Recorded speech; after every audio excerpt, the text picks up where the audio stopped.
Halo sahabat si Ember yang disayangi Tuhan. Selamat Natal buat kalian semua. Semoga kehangatan kasih Allah dan sukacita Natal sungguh nyata dalam hati dan hidup kalian bersama keluarga dan orang-orang yang kalian kasihi. Ketemu lagi dengan Renungan Minggu bersama Molnano. Hari ini kita memasuki hari Minggu setelah hari Natal yang oleh gereja dirayain sebagai Pesta Keluarga Kudus, Yesus, Maria, dan Yusuf. Kayaknya pas banget nih ya, Natal kan paling pas kalau dirayain sama keluarga.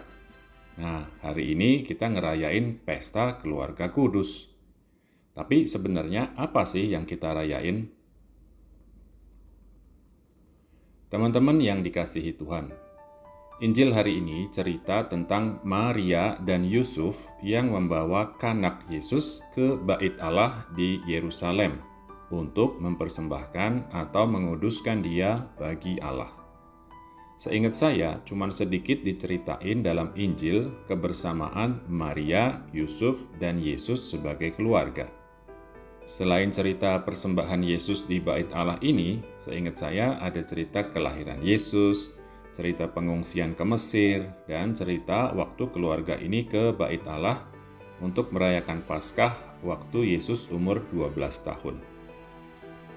Dari cerita-cerita itu, kita dapat gambaran kalau hidup keluarga kudus ini kiranya kurang lebih sama lah kayak keluarga-keluarga kita. Ada pasang, ada surut, ada suka, ada duka, ada kegembiraan, ada kesedihan.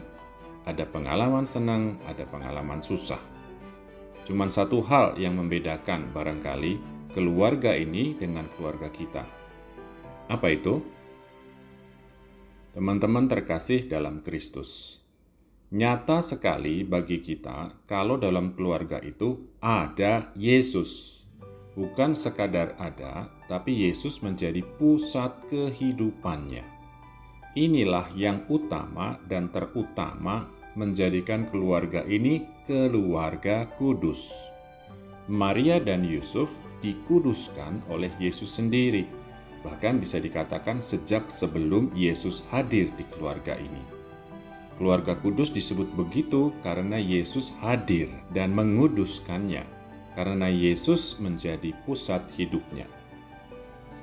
Jadi, apa pesannya buat kita? Mantereman kekasih Allah. Kayaknya cukup jelas ya. Tadi saya bilang kalau ada perbedaan antara keluarga kita dan keluarga kudus. Dan itu adalah kehadiran Yesus. Keterpusatan hidup mereka pada Yesus. Nah, kalau kita pingin keluarga kita juga jadi keluarga kudus, atau paling kurang menyerupai mereka, kita perlu menghilangkan perbedaan itu, paling kurang mengikisnya pelan-pelan.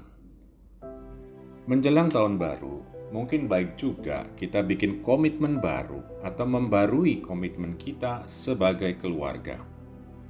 Tahun 2020 ngajarin banyak banget ke kita kalau kita sungguh-sungguh butuh Tuhan.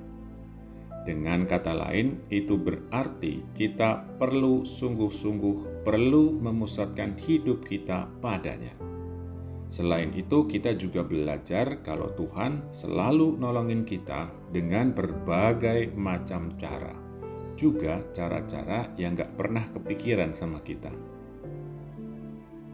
Tahun 2021 belum kebayang kayak apa.